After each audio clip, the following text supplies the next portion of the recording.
Welcome to How Sweet the Fruit podcast. I'm your host, Michelle Williamson, and today we will be discussing a topic that is both sensitive and significant: paternity fraud, colloquially known in Jamaica as jacket. Please note that the views expressed are not those of the Jamaica Civil Service Association. With us today are committee members of the Women's Action Committee and the Men's Coalition Committee. I have Sister Shanti Francis. Sister Shanti is a community health aide at the Kingston and St. Andrew Health Department. She's also on the board of the Wilbert Stewart Parent Teachers Association. She's the PRO of the Kingston and St. Andrew Health Department netball team. Sister Shanti is a dedicated public health professional who served Southeast Regional Health Authority for over 12 years. She plays a role in promoting wellness and delivering essential healthcare services at the community level. In addition to her healthcare responsibilities, Sister Shanti serves as the Jamaica Civil Service Association departmental representative for the Kingston and St. Andrew Health Department. In this capacity, she advocates for the rights and welfare of her colleagues, representing their interests and contributing to the advancement of the public service. Her passion for people and commitment to service continue to make a lasting impact in both health and civil service sectors. She is also mother to three lovely children.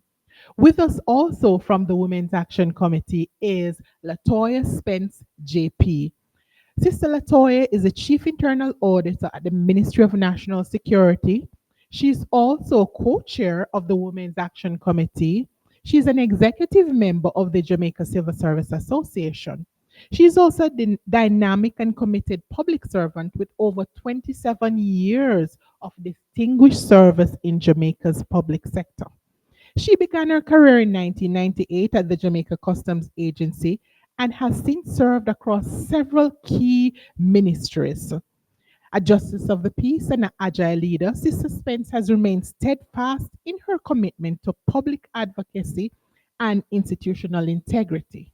Her passion for people and purpose driven service is reflected in her extensive union involvement. She has been an active member of the Jamaica Civil Service Association throughout her public service career. For over 5 years, she has served as co chair of the Women's Action Committee, championing gender equity and empowerment. Additionally, she served as a departmental representative and general council member. She contributes to policy reform through involvement as a committee member on the Jamaica Civil Service Association Legislation Committee and holds a seat on the association's current executive committee. Sister Latoya is known for her unwavering dedication, high performance, and relentless pursuit of justice. Now, for the gentlemen, we have from the Men's Coalition Committee, Brother Jerry Neal Richards. Brother Jerry Neal is a research assistant at the Jamaica Library Service. He is secretary of the Jamaica Civil Service Association's Men Coalition Committee. He's a long-standing member of the Jamaica Civil Service Association Sport Committee and the Jassisera Park Committee. He has a professional certificate in industrial relations, a BSc in public sector management. He is the immediate past Jamaica Civil Service Association representative at the Jamaica Library Service. Now he's a youth advocate and pastor at the Salvation Army Kingston Central Church. He's an actor in many productions, including 15 years in the National Pantomime. He's a personal trainer, instructor at the Justice Fitness and Wellness Center, husband and father of two. Now, rounding out the gentleman is Brother Nikhil Campbell. Now, Brother Nikhil is a registrar at the Office of the Services Commission. He is also co-chair of the JCSA's Men Coalition Committee. He serves on other committees within and outside of the Jamaica Civil Service Association. He is an arts major from St. Catherine High School and a graduate of the University of the West Indies, where he studied library and information studies. And he also served while at the university as vice president of the UE Camera Club. Brother Nikhil is a freelance photographer, videographer, and graphic artist. Now, paternity fraud. What is paternity fraud? Who wants to start? The gentlemen or the ladies? Sister Shanti, what is paternity fraud? Afternoon, or is it morning? Hello? Yes, I feel inclined to let the lady answer first. Okay, Sister Shanti. Okay, so paternity fraud is when a woman intentionally or unintentionally identifies a man to be the father of a child. Thank you. Gentlemen, you want to add anything to that? Well, for the most part, I would think that definition is somewhat true. However, the intentionally and unintentionally is where I wouldn't say it's rightly so, because it's intentionally would be the fraud. Unintentionally, I would think that might be a mistake. So you have an issue with the word intentional and unintentional. Yes. What is your issue with those Well, words? well, in my opinion, I would say it is when the the, the mother misrepresents the biological father of the child. So the mother would know that, it's in most cases it's not his child, but state that the child belongs to him. So what you would be saying then, it would not be paternity fraud if the mother unknowingly or unintentionally gives the child to a father. That's what you're saying? Well, I must, well, firstly, I believe that when it comes to certain topics, nothing is in black and white. They are very complex, even in this one. So I wouldn't directly say, something is set already. Because even though a mother might say she feels that this man is the father, in at the end of the day, some of them might have strong belief that if the child belongs to this one, however, there's a possibility that the child might belong to someone else. Sister Latoya, I see you shaking your head. Do you want to add something to what Brother Nikhil said? Yes, good afternoon, everyone. Thank you. All right, so yes, I'd like to add something in regards to the definition of paternity fraud. In my mind, I would like to start with fraud. Fraud is known as an act of deceit, and deceit usually is intentional. That's But in a correct. case where we're questioning the paternity of a child, a mother may have multiple partners or a single partner, but in the cases where they have multiple partners, the possibility exists that there may be difficulty to determine the paternity if they're practicing with multiple partners.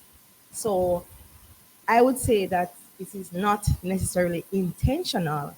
There are cases Okay. that it is unintentional, and there's no way to know until the child is born. So what you're saying then, you wouldn't term it as fraud because the mother may just be unaware of who is the child's biological father. Correct, that's correct. Brother Jerniel, do you want to add to that? Okay, I just want to say I concur with the definition so far. For me, the definition also should include that if there's doubt, because Sister Latoya alluded to it, if there's doubt, then that the mother should, by admittance, say something. So I would include not only if she is sure, but if she has doubts, if she knows that she has multiple partners, right? And it would therefore have to be classified as fraud, because if there's a doubt, you are with more than one partner, then there's a doubt. Don't let it go on for a lifetime where the man is there thinking it's his child, and you don't know, he doesn't know, and he doesn't know that you don't know because he thinks he is the one. So that's my addition to the definition. Okay, thank you. So statistically, what is statistics in Jamaica? What I know that Dr. Herbert Gale anthropologist at the University of the West Indies. He actually did a survey in 2016, and he said that just under 20% of persons who did the DNA test, because that is very important, the statistics are based on testing. So it found that 1 in 5 men whose children were matched against them, it came out that they were not the father. So what do you think about the statistics? Um, before we go any further, there was another te- uh, research done in 2014, which now the percentage is now at 47%. But 2016 is actually later than 2014. No, sorry, So 2024. My bad, 2024. my bad. Okay. So Yeah, it says that, go ahead, Brother Nikhil. it's now at 47%, which that's Keep a in mind also that the 47% is reflective of the persons who did the testing, yes, yes. right? So you said 47% of those persons Who who did it? went in for DNA testing, it came back not the father. Yes, I don't want to say I would like to think that more. I would like to think that more persons are being more responsible and doing the test now than before. So back then, it could be a smaller number that went and did it, and we got that result. However, I am not. I don't work there, so I don't have that information, and I didn't get that information prior to coming. Yeah, but it's really a serious concern. Those are alarming numbers. It shouldn't even, it shouldn't be a thing. Well, we know that in most instances, persons do not do DNA testing because the DNA testing normally comes into play if there's a question in the parent or parent's mind, or in most instances when fathers have migrated and they're doing filing for the children, and the DNA testing needs to be done. That's how, in most instances, we find out that yes, this child is not the child of the father. Or sometimes there are suppositions. So, for example, I may have Asian looking eyes, but my father is actually of African descent. And so the stigma is there. How come I have the Asian eyes and the curly hair while my father's roots back in Africa shows strongly? So that's how, in most instances, that the doubt comes into play. And here's another real life situation now. I was witness to I'm just going to use two because of the interest of time. A young man, he had a child with a girl. He was presented as the father, and that girl was, well, she was making it very hard for that young man. Every minute there's an argument. You could say it's what we would call a toxic situation. Yes, and out of frustration, that young man took the child and got him tested, only to find out that it wasn't his child. I mean, he was under financial burden, emotional burden, because that girl he was always fighting that young man, went to his work, embarrassed him, and yeah, and there are many cases, like I said, but I just used that one, and there was also another one. The young man, someone I know, he resides overseas. He went and he migrated.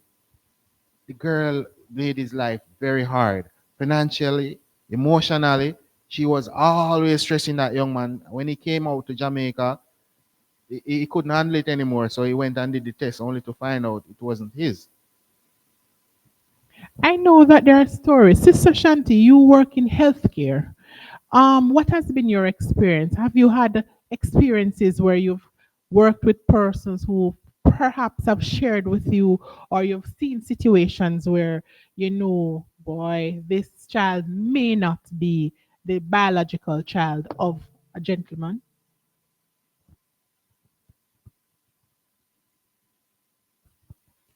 Ah, in first of all, patient confidentiality is a must. Yes, yes. So no names, But no names. yes, but there are instances. There are instances where mothers, you have some mothers who put it in this term, will put them head on a block to say this man is the child's father because that is what is in her head. But when a DNA test is done, it's not his child, and she's just as damaged, distraught as the man is, because she truly believed that the child belonged to the man. Because we need to look at the biological part of it as well, in terms of inception, when these children are being made. So we are going to question women's sexual habits, right? So women, we will have, we're emotional, and I would say things can happen because we can be coming out of a messy breakup and end up with someone else. Not saying that we're not, some women are responsible, but some are irresponsible as well. And it can be that a 2 week span, something might have did happen, and in your head, I was given a scenario of, you could be in a relationship for 2 years and be trying as a couple to get pregnant, and it just never did work. And these things cause problems in relationship. And then after you have been reached the end of your relationship, where you're having this messy breakup, and she has said, all right, I found comfort in John. And it happened that she had sex with John, and then she became pregnant.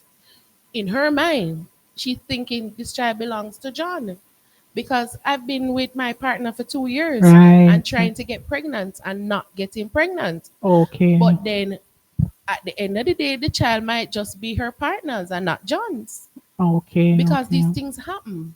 Okay. So you spoke about impact and the fact that it impacts Brother Jerniel. Oh, you want to add to what Sister Shanti says? Yes, please. Yes, just on the impact, because Yes. I think that's where you were going with it. Yes. I'll posit that it's double impact for the gentleman, because at least she, in her mind, she knows the possibilities, whether it be two, three, four, five. At least she knows. But for the gentleman, it's a double whammy. For him, one, the child isn't his, right? And he would have invested, because I was having a discussion just before we came on camera, and he would have invested. They're not just worthless fathers. There are those of us who actually emotionally invest ourselves in our partners. And before the baby born, with reading stories, we offering that comfort to our partners. All of that happens. So when the paternity comes up negative, one, it tells us that we are not the father. That's devastating enough, because we've invested in the child. The second thing is that, guess what? We're now finding out that our partner is unfaithful. And sometimes when we ask whose father, after the whole emotional thing has or we've hidden it, because that's what society says we're supposed to do, be strong and act as if it doesn't matter. After we do all of that, we ask, okay, so whose is it? And she can't answer, because she doesn't know it's John's. It could be Ricky. It could be, yeah. And so that's part of the added emotional Impact. impact on father. So it's not just biological, it's a large emotional blow. And sometimes it affects not only our emotion, but our psyche. This thing can actually get some of us off the deep end, mad. All right. This area seems to be getting a lot of persons invested. Sister Latoya, go ahead. Thank you. All right, so you are asking who is most impacted. My take on it, there are four stakeholders impacted: the biological father, the alleged father, the child, and also the mother. And all those stakeholders in this particular paternity fraud issues that we're discussing, they're impacted in different ways. Now, the alleged father would have been financially exploited, would have had a damaged relationship, especially if they were bonding with the child, knowing that, or it was alleged that the child is his, or so on. And you also have the impact to the biological father. He's denied that right to be a parent because he does not know that he has a stake in it, right? So he's denied that opportunity and that responsibility to be a father. the mother, shame, there are sometimes Stigma. stigma attached to, based on your sexual practices and so on. There is also legal consequences if they are prosecuted. For the child, there's a stigma too because who wants to know that you're a jacket? And anyhow, that information is brought to light or it is exposed, it will affect the child, it will traumatize the child. There are instances where the child is an adult and only knows at that age that the person who they believe to be their biological father is not. So it impacts those four stakeholders. And I might also add not just the father, the mother, the child, and the biological father, but siblings may also be impacted because you mentioned that sometimes persons find out when they're adults. So you may have been in a household with brothers and sisters who you thought were your brothers and sisters. You had grandparents, aunts, uncles, an extended family that you believe to have been your family. So the impact, it is true, it's not just the mother and the father, the family as a whole. And the issue of trust is affected because it causes trust, a lot of breakdown of trust. Some relationships will continue because of love, but it causes trust, a breakdown of trust. Okay, Brother Nikhil, you spoke about statistics and the high statistics of Jamaican women giving Jamaican men children that are not theirs. Why do you think it's so prevalent for paternity fraud? What is causing the prevalence of paternity fraud in Jamaica? Starting with you, Brother Nikhil. Um, I I really don't want to say, but I recall doing some, I don't rem- doing a course. I don't know if it was at UWE or during high school when they were saying that in some instances it may be influenced by from back in the colonial days when they colonized Jamaica and they had the slave plantations. Uh, the family structure was a bit dysfunctional because they were shifting around male and female, and you basically using us as mates just to mate to breed more as Slaves, yeah, yes. slaves. So some of those are still evident within our society, in Culture. which, yes, in our culture. So the family structure is somewhat influenced by it. I want a female take on it. Sister Latoya, why is paternity fraud so prevalent in Jamaica based on the statistics?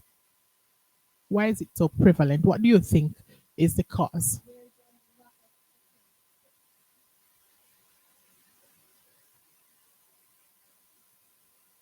But Sorry, the my testing mic would was off. come after to prove that, yes. So that is the effect. So What is causing? What do you think is causing it?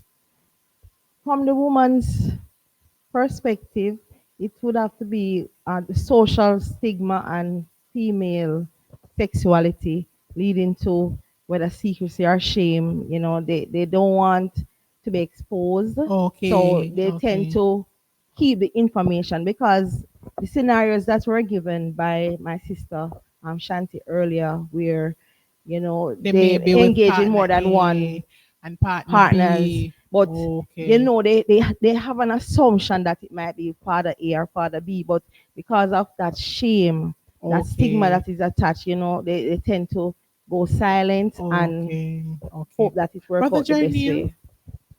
what's your take on the matter? Okay, my take on the matter is that I think going back to Sister Shanti, she gave an example. I think it's an emotional response. Whether we know it or not, sex is a very, very, very, very important decision, and it should not be casual. Because as a result, based on the topic that we're talking about, it can result in a child. Furthermore, it could result in disease, etc. But sticking on topic, right?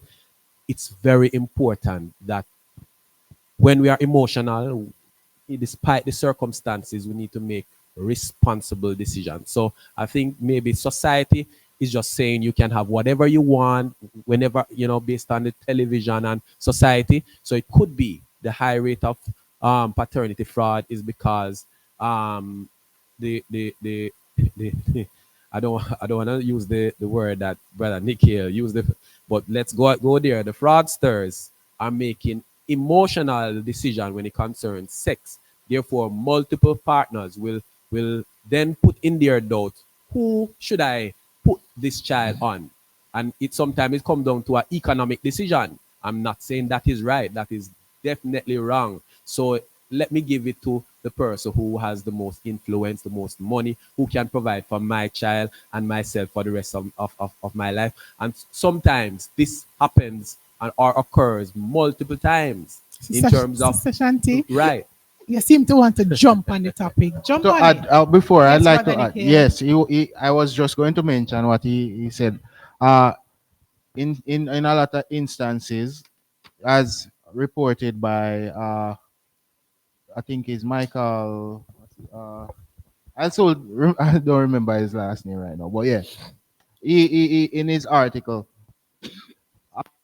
stated that some of these are some of the causes are that for financial stability, the person who is presented as the father might have better financial standings, and also there are social ramifications. So you're in a family and you don't want the outsider to be named as the father, so you have to keep up face. So now you have to say, no man, it's John Child. Why would you say that? When you well know that it's not John's child, but you're thinking about what the church might say, what the community might say. So hence you have to just give the child to a father. What's your take, Sister Shanti? All right. So I often say women are emotional creatures, right? So I understand when you say on an emotional standpoint that most women would do it, but we're also calculative women. We calculate things in our head, and Sound dangerous. we it's which is true. We are calculative in things that we do, and some women I would think that they have come to the realization that I've made a, a blunder by my sexual habits, and in correct trying to correct the blunder that was made, make the decision to give the child to someone that will make the child's life better. So, and I also look at the fact that our court system, in my concept, our court system doesn't work efficiently. And because of this, most women, the process is so long and drawn out. Which And process do you speak of family now? court, Oh, so you're family saying, court, so you're saying the court system is weak. right? So how would that impact the persons in terms of their making the decision to give the children to someone who is not necessarily the father? Because in some cases, as I said, most cases, according to the statistic, most cases, these women give the children to men who are better off. Okay, If okay. our court system was working efficiently and women are assured that when I give this child to this man, he'll be held accountable, even if he doesn't want to be accountable. Okay, I see what you're saying. I see what you're saying. Brother Nikhil, they don't seem to be in agreement. I don't know if it's the way that she phrased it a while ago because it seems like the blame is on the man. I am not. In terms That of, doesn't sit well with me, when you said blame, in terms of, because it's like it's the man that don't want the child, so she give it to the other one. I don't think it's no. No, I don't really agree with I that want one. to move on to a contentious question, one that will ruffle some feathers. Some persons think that there should be some penalty attached to women who, when the paternity testing is done, it is found out that it's not the father. What do you think? Should there be any penalty? Should anything come up? I'll take this one first. Yes, please.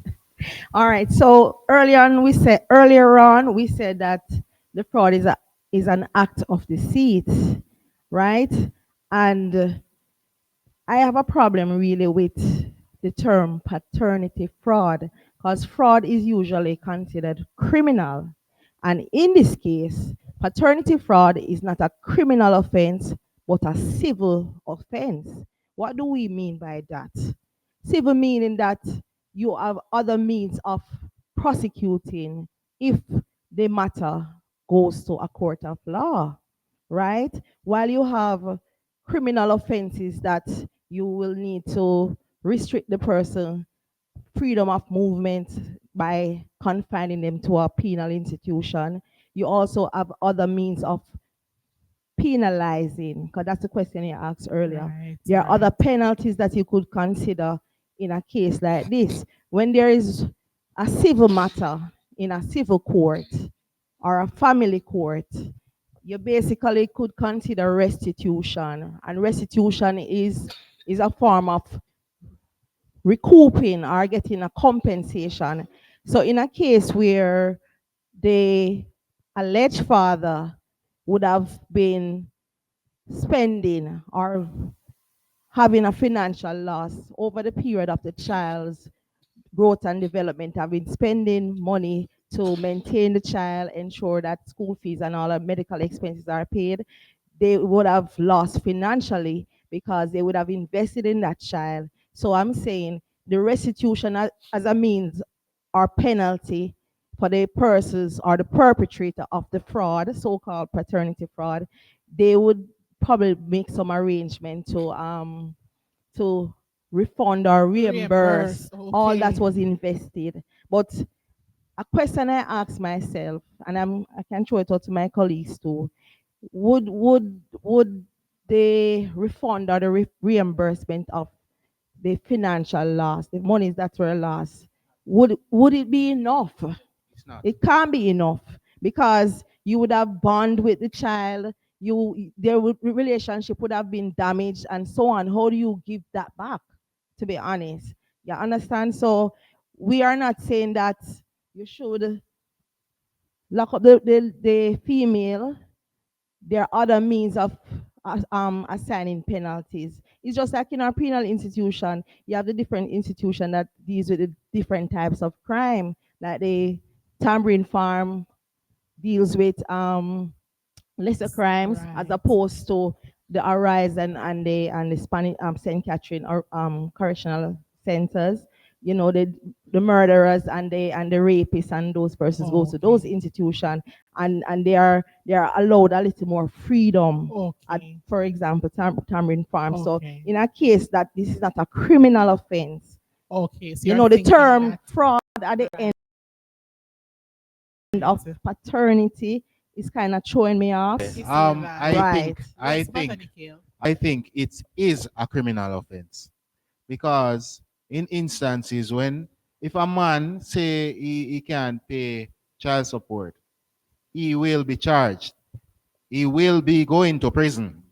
He'll be forced to pay it. So, and there we see episodes of divorce court from time to time.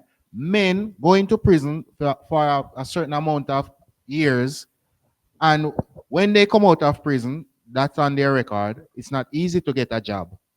It's there with them. They have missed a certain amount of years of their life. I understand what you're saying, Brother Nikhil. I I yes, totally so understand. What can we do though to minimize paternity fraud? Any quick suggestions? mandatory uh, DNA testing after birth. That is one of the main things So that you're we should thinking mandatory instigate. testing. Yes. Sister Shanti, I see Just you giving a negative shake of your head. I don't believe that mandatory testing would help. Brother Journey, what do you think? What suggestions would I, you have? Okay, I too believe because there's only one way you can really determine if it's not the father. It's by mandatory testing way, by looking in the child here or otherwise. So I too also believe in larger fine. Right now on our books, it's what $250,000 if it Yes, is proven that according to the Birth and Death Act, right. So that needs to be increased. So what we need 3 months in prison, in jail. right. So what Brother, we Brother need Nikhil. so that's That on the is books. that's on the That's book. actually on the books. We are not suggesting that. So what we need is information to go out as a deterrent, so that women know that if you intentionally do this, one, paternity mandatory. So all of that emotional that Sister Latoya spoke about, a lifetime you've invested a lifetime, because it's less. It's definitely less when the child is just born rather than a whole lifetime of investing in that child. I'm not talking about finances, also finances, but also emotional. Yeah, psychological. So therefore, when it happens at birth, you get to nip it in the bud right there, and also get more information on the law, and also increase the fine, so that you know that for once you do this, find the father, express your doubts that guess what, John, it's a possibility. Have a sit down. It's a possibility that this isn't your child. We're going to do a paternity. Have a discussion, not just leave it to the wind. If him find out, him not find out, that's really Sister irresponsible. Shanti, I am going to wrap up with you. What is your closing word on the matter? all right, I would say paternity, doing mandatory testing at birth opens up a whole different ball field, because when that is done, there's a lot of repercussions that follow that mandatory test. Able to curb all of what is going to happen after that man. Occasions. Yes, because we're talking where we live in a violent society where men lash out Okay, on women who quote unquote give them jackets, I agree. right? So is it that we're going to bring into social interventions to mother these are But happening? sister, My recommendation would be proper education. And I say that this topic is a multifaceted topic with deep emotional and societal implications.